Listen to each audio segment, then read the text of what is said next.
జయశంకర్ భూపాలపల్లి జిల్లా నేరేడుపల్లి, ప్రగతి సింగారం, వసంతాపూర్, కొప్పల్ల గ్రామాల్లో వరి ధాన్యం కేంద్రాలను ఎమ్మెల్యే గండ్ర సత్యనారాయణరావు ప్రారంభించారు.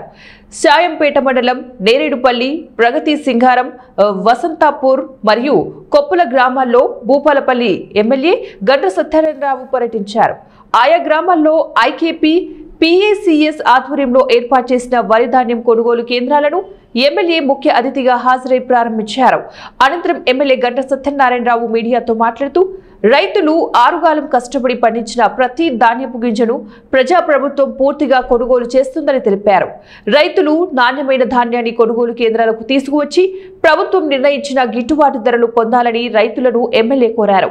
రైతుల సంక్షేమమే సీఎం రేవంత్ రెడ్డి ప్రజాప్రభుత్వ ప్రధాన లక్ష్యమని, ఎవరూ ఇబ్బందులు పడకుండా ధాన్యం కొనుగోలు ప్రక్రియను పారదర్శకంగా జరపాలని సంబంధిత శాఖల అధికారులకు ఎమ్మెల్యే సూచించారు.